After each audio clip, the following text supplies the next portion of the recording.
Alrighty, here we go. Serenity going up against the Para Dox brothers, and well, in theory, it should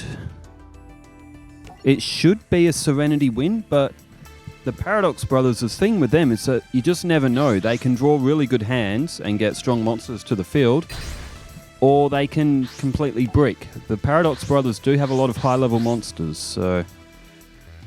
But we are underway. Serenity going up against the Para Dox brothers, and oh, that is a good starting hand for Serenity. She's got Mystical Elf and Penumbral Soldier Lady. Alright, Para Dox brothers duels are usually pretty easy to follow along with, so off to the comments. That's about right. Okay, Katomi758 says, I like when Joey fused Red Eyes with Hermos to make Red Eye's Black Dragon Sword and powered up Gearfried the Sword Master a 1000 attack boost. I was expecting a ferocious dragon between Red Eyes and Hermos, in my opinion. Felt like a missed opportunity for another cool Red Eyes Dragon fusion. Yeah, I'd probably right there, 100%. As what do we got here? Water Magician and Versago the Destroyer was the one that Para Dox brothers laid face down. And a defense for Para Dox brothers. Alejandro Fernandez says, Joey's duel with Bones is one of my favorites in the anime. I can't wait to see how his little sister compares. And also says, I feel like Bones would use more of a revival zombie beatdown deck with cards that revive from the graveyard, Call of the Haunted, Zombie Master, Book of Life, Return of the Zombies, Mizuki, Doom King, Baladroch, Zombie World as a field spell, and cards that powered up his zombies like Pumpkin King did. A few examples are Pyramid of Wonders, Zombie Power Struggle, maybe even Solitary. Camula, on the other hand, focuses more on vampires that like to destroy cards and mill the opponent's deck and are an actual archetype. There's Ryoku. Okay, so Penumbral Soldier Lady is brought back to 1050 attack, and Gigatech Wolf is at 2250. Gigatech Wolf will go back to its 1200, but Penumbral Soldier Lady is off the field. That is one of Serenity's better monsters. She's just drawn Kanan the Swords Mistress. Octavia Hirschberg says Duel Links has a story mode. Duel Links is another one I haven't played, which I should get. I should look into that as well, because that's still quite popular. Dan Player 2K, I wish we could make custom rules for duels. Would make things a lot more interesting, like all cards allowed, no fusions, no ritual, things like that. I wanted to make a tournament at my job, but would have to enforce them by honor system or take a loss. Which, honor system is a tough one to manage because not everyone is going to follow the rules.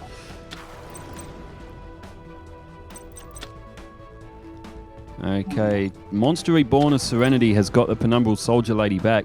The Para Dox brothers are in defense mode again.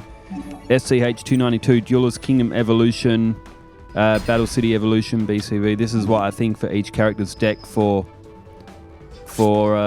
Duelist Kingdom Evolution. For now, I can only think of these guys. Rex, some sort of dinosaur beatdown, but at the same time, it must have fewer dinosaur cards with effects here or there. There are some modern level 4 monsters, vanilla monsters that have 2000 attack. Rex's deck is for DKV, is more of a crushing his opponent, dealing piercing damage and damage before his opponents can get their boards set up. Weevil, some sort of insect stall, special summoning insects. Insector is a really good insect deck, but it's a little bit ahead of Duelist Kingdom if we're still sticking to that era as well. Perfectly Ultimate Great Moth. You can use that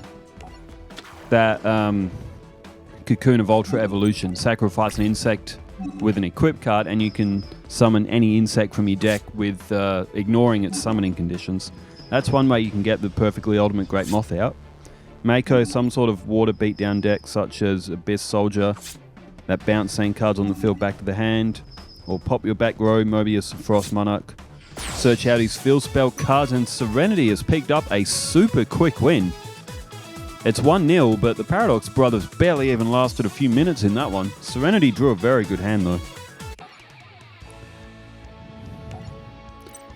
Search out his field spell cards. If you're not careful, you might drop a huge beat stick like Terra King Salmon on you.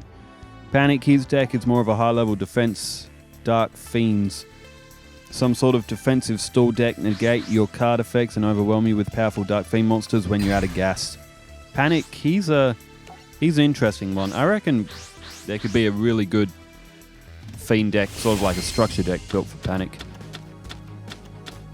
Okay, Serenity again has drawn Penumbral Soldier Lady on turn 1. He's got Kanan, Lady of Faith, Lady Ninja Ye, and Doriado's Blessing.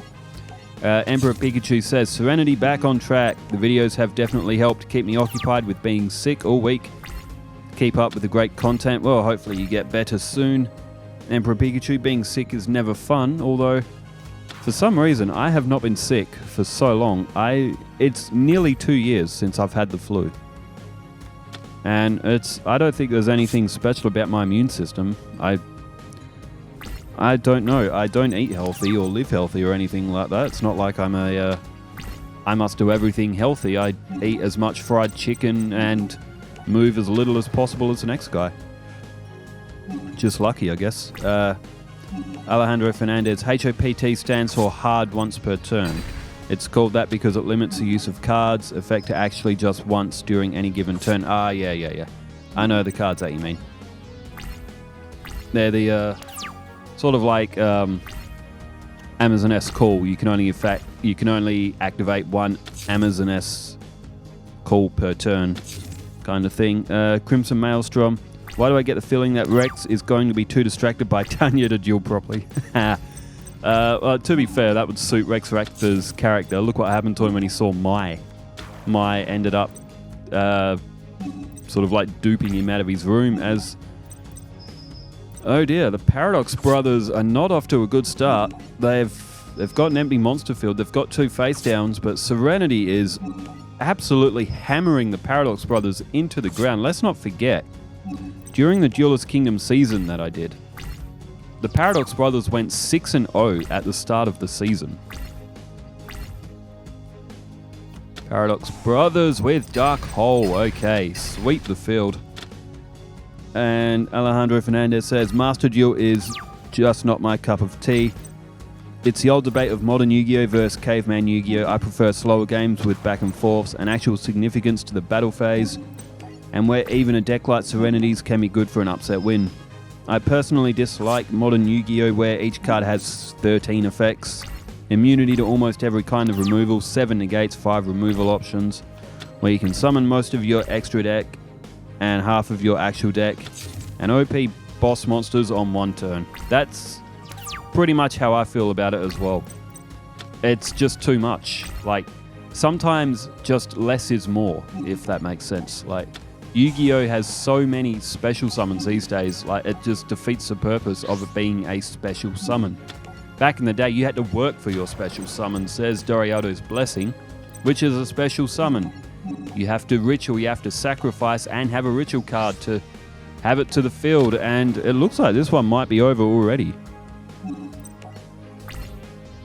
There are still a few comments. I am probably going to have to read them out in Tanya's duel because the Para Dox brothers, let's be fair, Serenity drew good cards, but the Para Dox brothers have been absolutely belted to the moon and back. Serenity did not hold back in that one, and this one is already over. That barely went 10 minutes. That's probably Serenity's quickest. Time code, yeah, 8 minutes 50 is what the time code on that video was. Well, that was a smashing. Tanya, now we have reduced Tanya's deck. A lot of people did say, let's remove Amazon-S Queen and Amazon-S Onslaught. Let's see how Tanya does without them in the next one, which is against Joey Wheeler. Thanks everybody for tuning in, wherever you are in the world. Stay safe, take care, farewell.